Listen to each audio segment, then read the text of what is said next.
오늘 우리에게 주신 하나님의 말씀, 우리가 함께 나눌 말씀은 누가복음 113강, 누가복음 23장 13절에서 25절 말씀입니다.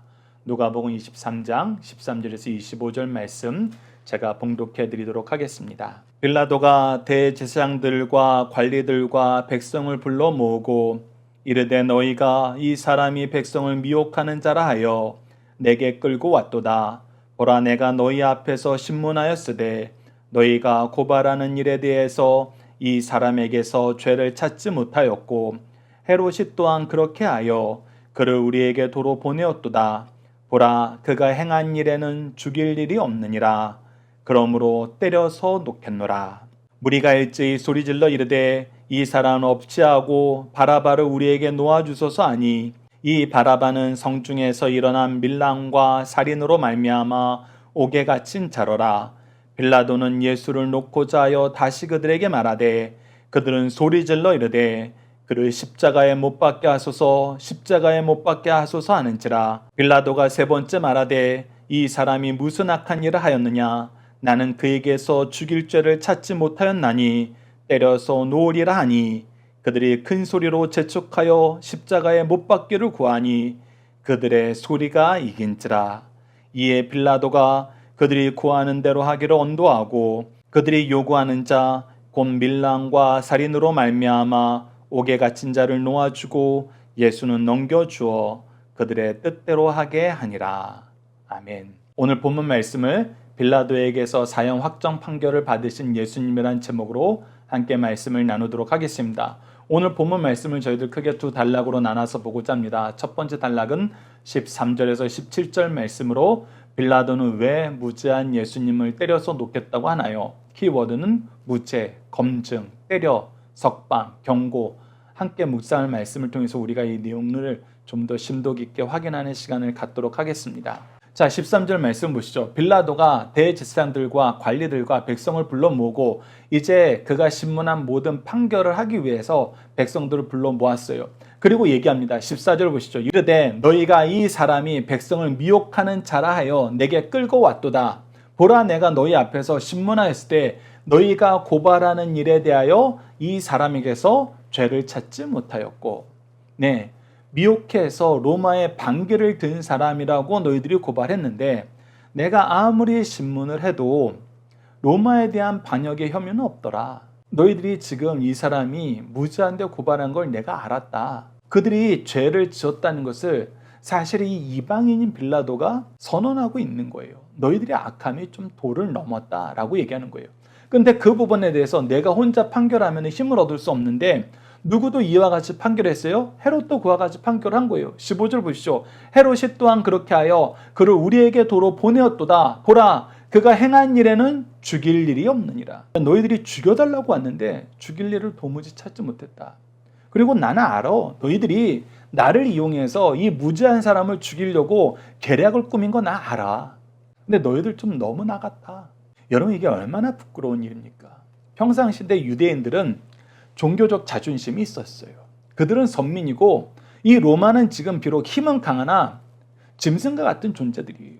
근데 그 짐승과 같은 존재들, 그 악한 자들이 야 너희들 악해도 너무 악했다 라고 얘기하면서 이 이방인의 입술을 통해서 자기들의 죄가 고발당한 것입니다. 평상시에 그들이 모욕하고 가짜 이스라엘 사람이라고 그렇게 핀잔을 주던 이 헤롯 왕도 너희들 좀 너무했다라고 지금 그들의 죄악을 들춰내고 있는 거예요. 자, 이 내용을 우리가 어떻게 봐야 되는가? 함께 묵상할 말씀을 통해서 여러분들 한번 확인해 보십시오. 마태복음 27장 19절을 보면은 총독이 재판석에 앉았을 때 그의 아내가 사람을 보내 이르되 저 옳은 사람에게 아무 상관도 하지 마옵소서. 오늘 꿈에 내가 그 사람으로 인하여 애를 많이 태웠나이다 하더라 라고 얘기합니다. 자, 이것은 뭐예요? 이 빌라도에게도 하나님께서 주시지 않았으면 얻을 수 없는 그 권세로 총독으로 이 이스라엘 땅에 와 있어요. 근데 하나님은 항상 모든 사람들에게 간절히 바라고 항상 은혜를 베푸시는 부분이 있는데 그것이 무엇이냐면 죄로 달려가지 마라. 죄를 지으면 안 된다. 네가 지금 이 부분에서 잘못하면 큰 죄에 빠지게 된다. 끊임없이 경고하시오. 그럴 수밖에 없는 것이 하나님이 가장 싫어하시면서 가장 많이 애쓰시는 게 뭐냐면 우리가 죄를 짓는 거 가장 싫어하고 죄에서 벗어나는 거 가장 힘쓰는 일이에요. 죄에서 벗어나게 하시기 위해서 예수님이 이 땅에 오신 거거든요. 그 부분은 빌라도에게도 동일하게 작용하고 있습니다. 그래서 그의 아내를 통해서 뭐 하는 거예요? 경고하는 거예요. 죄 짓지 마라. 죄 짓지 마라. 죄 지면 안 된다. 여러분, 우리가 누가복음을 통해서 베드로에게 경고하시는 예수님을 볼 수 있었어요. 누가복음 22장 34절을 보시죠. 이르시되 베드로야 내가 내게 말하노니 오늘 닭 울기 전에 내가 3번 나를 모른다고 부인하리라 하시니, 이거 경고였잖아요. 계속해서 가룟 유다에 대해서도 경고합니다. 마태복음 26장 24절을 보십시오. 인자는 자기에 대해서 기록된 대로 가거니와, 예수님이 죽으시는 건 하나님의 뜻이에요. 그래서 하나님의 뜻대로 가세요. 근데 너희들이 죄를 짐으로써 이 일에 큰 범죄자가 되어서 하나님의 심판의 대상이 되려느냐? 그러지 마라. 그래서 이렇게 얘기하십니다. 인자를 파는 그 사람에게는 화가 있으리로다. 그 사람은 차라리 태어나지 아니하였더라면 제게 좋을 뻔하였느니라. 경고하시는 거예요. 그리고 빌라도가 무엇을 알아요? 마태복음 27장 18절을 통해서 분명히 들었는데, 이는 그가 그들의 시기로 예수를 넘겨준 줄 알미느냐. 지금 빌라도가 그들의 마음을 꿰뚫어 보고 그 입술을 통해서 그들의 죄악을 지적하면서 이 빌라도의 입술을 하나님이 어떻게 쓰시는 거예요? 이 이스라엘 민족을 향하여 죄 짓지 말라는 경고의 말씀으로 쓰고 계세요.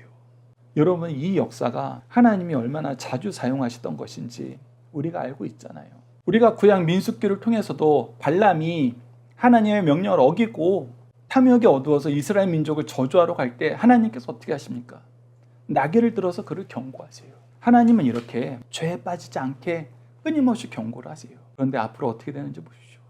특히 이 빌라도도 하나님이 자기 아내를 통해서 경고하셨더라면 그 경고의 의미가 무엇인지 알아야 돼요. 죄를 짓지 말라는 거, 죄악으로 달려가지 말라는 거, 죄악하고 짝하거나 죄에 이용되지 말라는 거.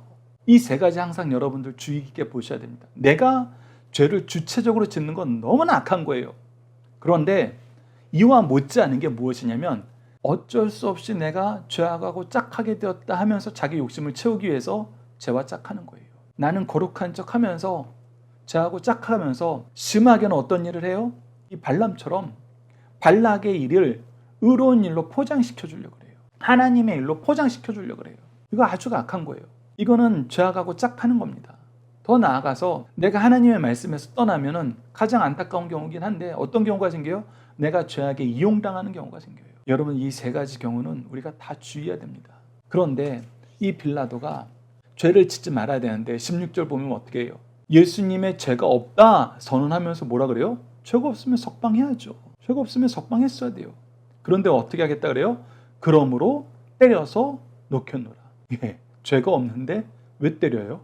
그는 그의 권력을 가지고 이스라엘 민족들이 시기심으로 예수님을 고발한지 알고 이 시기심을 충족시켜주는 걸로 협상을 하려는 거예요. 근데 그 협상의 내용이 뭐예요? 자기가 무죄한 자를 핍박하는 죄를 짓는 거예요.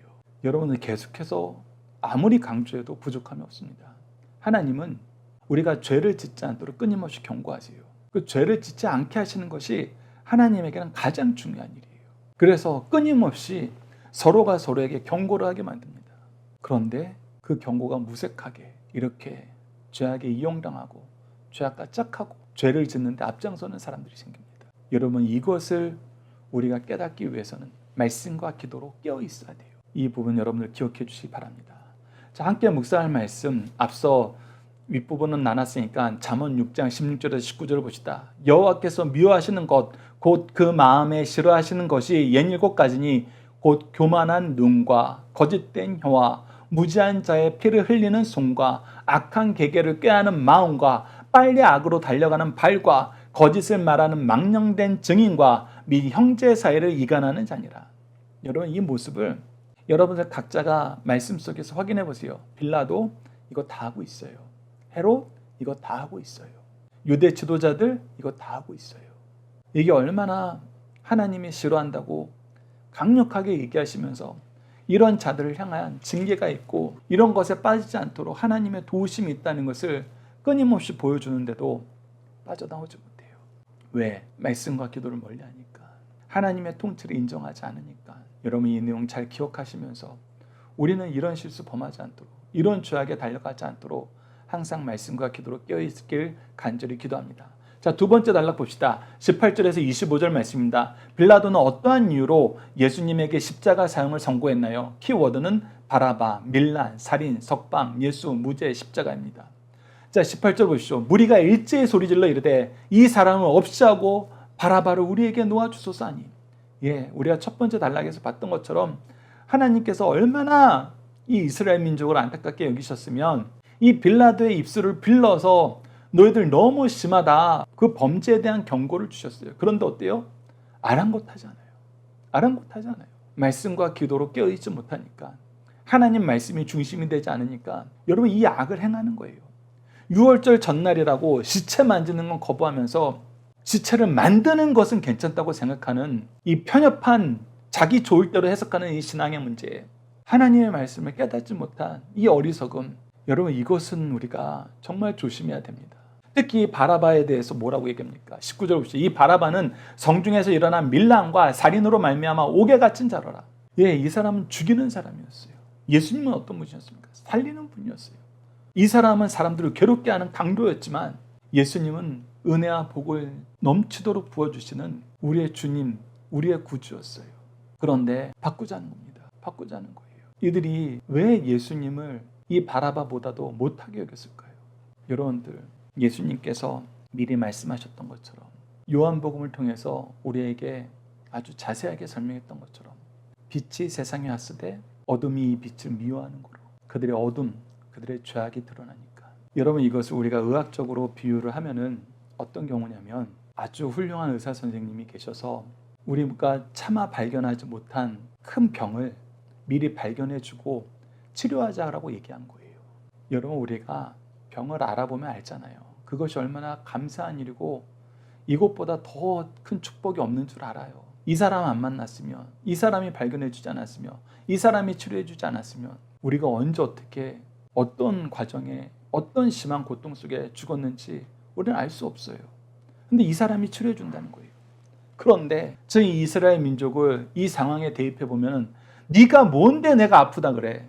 네가 뭔데 내 아픔을, 내 병을 네가 진단을 하고 치료해 준다 그래? 싫어. 이렇게 얘기하면서 그 의사를 죽인 거예요. 여러분, 이건 상식적으로 일어날 수 없는 일이고 상식적으로 이해가 안 되는 일이죠. 그런데 죄악 세상에 빠지자 이런 일이 너무나 아무렇지도 않게 행해지는 거예요. 그래서 빌라도가 어떻게 합니까? 계속해서 얘기합니다. 계속해서 경고를 하는 거예요. 빌라도는 예수를 놓고자 하여 다시 그들에게 말하되, 그들은 소리질러 이르되 그를 십자가에 못 박게 하소서, 십자가에 못 박게 하소서 하는지라. 빌라도가 세 번째 말하되 이 사람이 무슨 악한 일을 하였느냐? 나는 그에게 죽일 자를 찾지 못하였나니. 예, 여기까지는 좋아요. 놓아줬어야죠. 본인의 이름이 어떻게 하나님 앞에 평가받을지 알았으면은 놔줘. 근데 계속해서 어떻게 해요? 때려서 놓으리라. 때려서 놓으리라. 내가 너희들 악한 거 풀어줄게.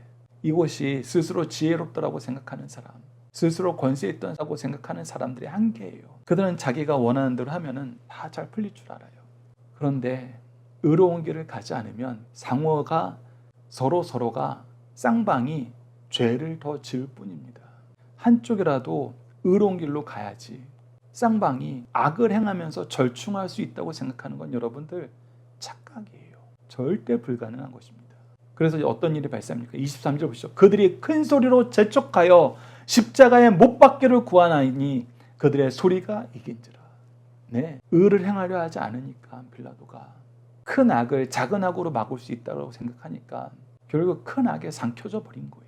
그래서 우리가 사도신경을 통해서 빌라도의 이름이 끊임없이 거론이 되는 겁니다. 왜? 그가 하나님께 받은 권세를 의를 행하는 데 사용하지 않고 악을 행하는데, 악과 짝하는데, 악에게 이용되는데, 더 나아가서 본인이 악을 저지르는데 사용한 거예요.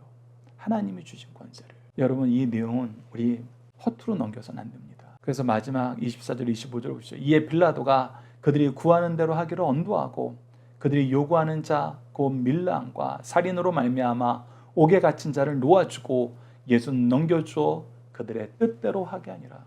그들의 뜻이 뭐였어요? 죽여달라는 거예요. 살인 청부를 했어요.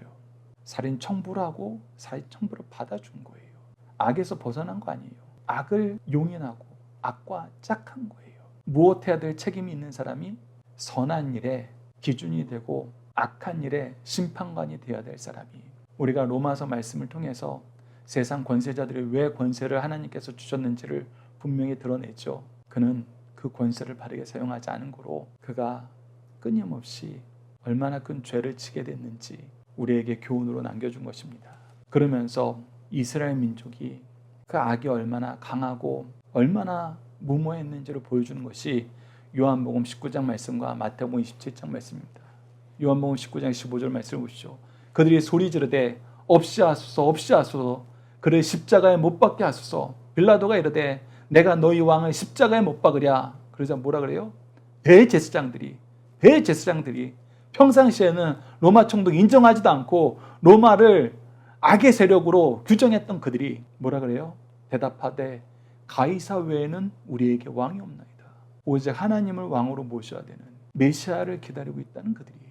메시아를 죽이면서 하나님도 우리 왕 아니고 메시아도 우리에겐 필요 없고 가이사만 필요해.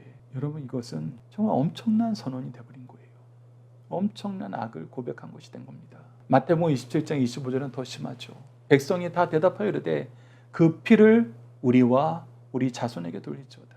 하나님의 징계는 우리가 맡겠다. 끊임없는 경고 속에서도 범죄한 걸 멈추지 않는 자들이 자기들만 언급해도 얼마나 큰 죄악인 자기 자손들까지 이 죄악의 징벌을 받겠다고 스스로 선언을 해버립니다. 여러분, 악이 이렇게 무섭습니다.